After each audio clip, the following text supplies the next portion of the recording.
வானத்திலே நட்சத்திரம் பூமியில முத்துச்சரம்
வானத்தில் நட்சத்திரம் பூமியிலே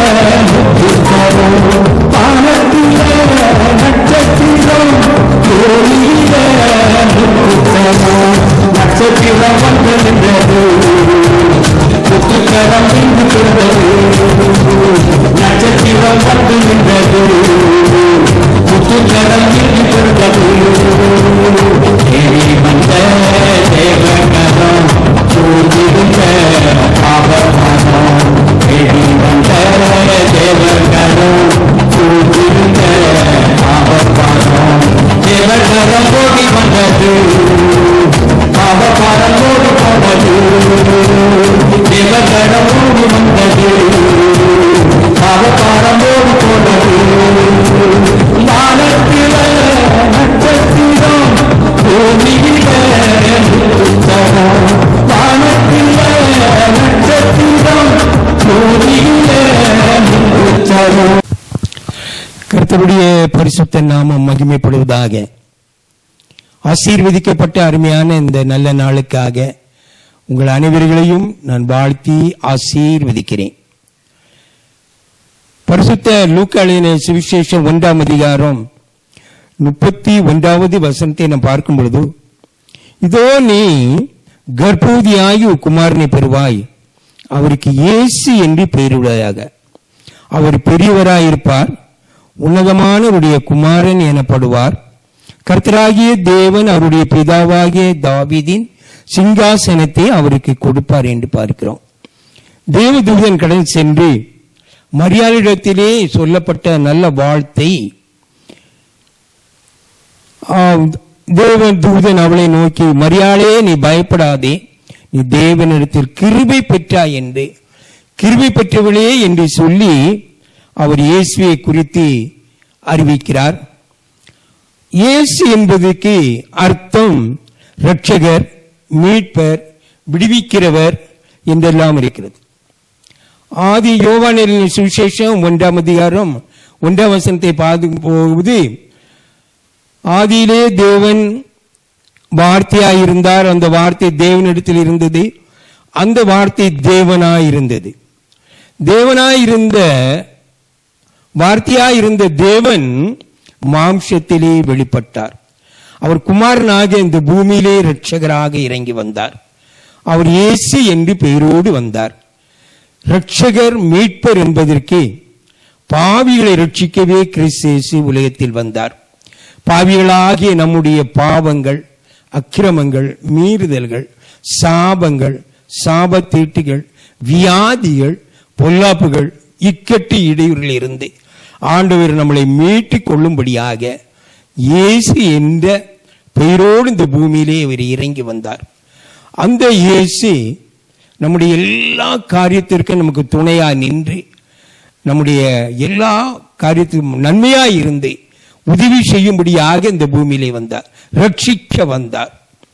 நாம் அடைய வேண்டிய, நாம் பெற வேண்டிய துக்கம் துயரங்களை அவர் ஏற்றுக்கொண்டு நமக்காக பாடுகளை அனுபவித்து, சிலுவை சுமந்து இரத்தம் சிந்தி, 3 நாள் மரித்து 3 நாள் கல்லறையில் இருந்து அவர் உயிர் தெழுந்து உயிரோடு இருக்கிற தேவன் இன்றும் நம்மோடு கூட இருக்கிறார். எனவே நம்முடைய வியாதியிலிருந்து விடுதலை கொடுக்க வந்தார், நம்முடைய கஷ்டத்திலிருந்து விடுதலை கொடுக்க வந்தார், நம்முடைய பாடுகளிலிருந்து விடுதலை கொடுக்க வந்தார். இந்த நாளிலும் நாம் என்னென்ன நிலைமையில் இருக்கிறோமோ அவரை நோக்கி பார்க்கும் பொழுது இரட்சகராகிய இயேசு நமக்கு சமாதானத்தை அருளும்படியாய், தேவ கிருபையை அருளும்படியாய், தேவ மகிமையை அருளும்படியாய் இந்த பூமியிலே வந்தார். அந்த தேவன் உன்னதமான தேவன். அடுத்து பார்க்கிறோம், அவர் பெரியவராய் இருக்கிறார் என்று பார்க்கிறோம். பெரிய தேவன். மோசே சொல்லுகிறான், கர்த்தாவை விட, கர்த்தரே நீ எல்லா தேவர்களிலும் உமக்கு ஒப்பானவன் யாரும் இல்லை என்று ஒப்பற்ற தெய்வத்தை உயர்த்தி காட்டுகிறான். உன்னதமான தேவன், வானத்திலே ஏறினவரும் வானத்திலே இறங்கி வந்தவரும் நம்முடைய உன்னத தேவன் இயேசு அப்பா இல்லாமல் வேறு யாரும் போகவில்லை. ஏசாயா தீர்க்கதரிசி 66:1 கூறப்படுகிறது, வானம் என சிங்காசனம், பூமி எனது பாதப்படியும் என்று அவர் சொல்லுகிறார். எனவே பெரிய தேவன், இந்த பூமி நமக்காக எல்லாவற்றையும் செய்ய வந்த தேவன் என்று நாம் பார்க்கிறோம். அதுபோன்று அவர் உன்னத தேவனுடைய மகிமை குமாரன் என்று பார்க்கிறோம். உன்னதமானவருடைய குமாரன் என்று பார்க்கிறோம். உன்னதமானவர், உன்னதமான 91ஆம் சங்கீதம் 1 பார்க்கும் பொழுது, உன்னதமானவரின் மரபில் இருக்கிறவன் சர்வவல்லுடைய நிலையில் தங்குவான். லூக்கா 2:16 உன்னதத்திலிருந்து தேவனுக்கு மகிமையும் பூமியிலே சமாதானமும் மனுஷன் மேல் பிரியமும் உண்டாவதா என்று சொல்லி தேவனை துதித்தார்கள் என்று பார்க்கிறோம். அப்போஸ்தலர் 1:9 பார்க்கும்போது, கலிரராகிய மனுஷர், நீங்கள் ஏன் வானத்தை அண்ணார்ந்து பார்த்து நிற்கிறீர்கள்? உங்களிடத்திலிருந்து வானத்துக்கு எடுத்துக்கொள்ளப்பட்ட இந்த இயேசுவானவர் எப்படி உங்கள் கண்களுக்கு முன்பாக வானத்துக்கு எழுந்தருளி போனாரோ அப்படியே மறுபடியும் வருவார் என்று இயேசு ராஜாவே அவர்கள் சொல்லுகிறார்கள். இந்த பூமியிலிருந்து அவர் வானத்துக்கு ஏறி போனவர். இனி அவர் இறங்கி வருவதற்கு அவர் உன்னதவராயிருக்கிறார். நாம் இந்த நாட்களிலே நம்முடைய வாழ்க்கை என்ன என்பதை நாம் சிறிதாக நினைத்து ஆண்டவர் சமயத்தில் ஒப்பிட்டு பார்க்கும் பொழுது, மத்தேயு சுவிசேஷம் 25:32 பார்க்கும் பொழுது, அப்பொழுது அவர் சகல ஜனங்களுக்கு அவர் முன்பாக சேர்க்கப்படுவார்கள். மேய்ப்பனாகிய செம்மறியாடுகளையும் வெள்ளாடுகளையும் வெவ்வேறாக பிரிக்கிறது போல அவர்களை பிரித்து, செம்மறியாடுகளை வலது பக்கத்திலும் வெள்ளாடுகளை இடது பக்கமாக அவர் நிறுத்தி, செம்மறியாடுகளை ராஜா சொல்கிறார், பிதாவினால் ஆசீர்வதிக்கப்பட்டவர்களே என்று சொல்கிறார். நம்முடைய வாழ்க்கையில் இருக்கும் எல்லா வழியிலும் உன்னதமான தேவன் என்னென்ன காரியங்கள் இந்த பூமியிலே நன்மையான காரியங்கள் செய்தாரோ அதையும் நாம் செய்வோம் என்றால் நிச்சயமாகவே தேவன் நமக்கு அருள் புரிந்து நம்முடைய எல்லா காரியத்திற்கும் மேன்மையாக நமக்கு நன்மை செய்வார் என்று பார்க்கிறோம். அந்த மத்தேயு சுவிசேஷம் 25:35 இருக்கும் பொழுது, செம்மறியாடுகளை ஆசீர்வதித்த ஆண்டவர் அந்த நீதிமான்கள் கேட்கிறார்கள், நீதிமானோடு தேவன் பிரிக்கப்பட்ட ஆசீர்வதிக்கப்பட்ட ஜனங்களோடு நீங்கள் எவ்விதமாக நீங்கள் ஆசீர்வதிக்கப்பட்டீர்கள் என்பதை அவர் எடுத்து கூறுகிறார்.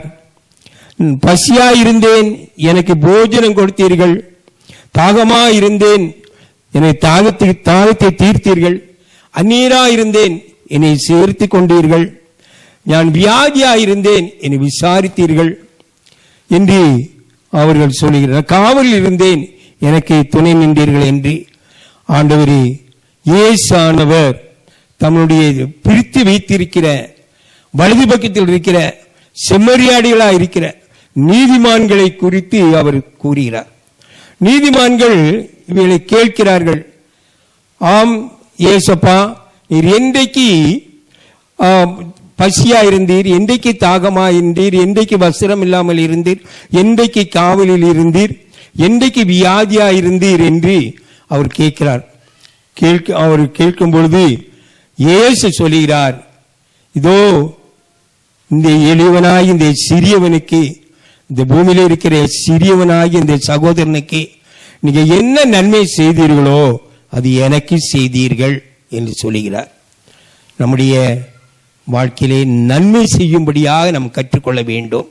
இந்த நல்ல நாளிலே இயேசு கிறிஸ்து பிறந்திருக்கிறார் என்று உலகம் முழுவதும் அறிவித்துக் கொண்டிருக்கிற இந்த நாளிலே நீதிமானாயிருக்கிற நாம் நம்மிடத்தில் இருக்க தரித்திரர்களுக்கு, நம்மிடத்தில் இருக்க விதவிகளுக்கு, நம்மிடத்தில் இருக்கிற தாழ்ந்தவர்களுக்கு, ஒன்றுமற்றவர்களாய் கைவிடப்பட்டவர்களாய் துக்கத்தோடு இருக்கிற மக்களை அழைத்து அவர்கள் நாம் வஸ்திரம் கொடுப்போம் என்றால், அவர்கள் ஒரு நேரம் ஆகாரம் கொடுப்போம் என்றால், வியாதியா இருக்கிறவர்களை நாம் விசாரிப்போம் என்றால், அந்நீரா இருக்கிறவர்களை நாம் சேர்த்து அவர்களுக்கு நன்மை செய்வோம் என்றால், இந்த சகோதரனாக இந்த சகோதரியாக இவர்களுக்கு நாம் என்ன செய்கிறோமோ அதை இயேசுக்கு செய்கிறோம்.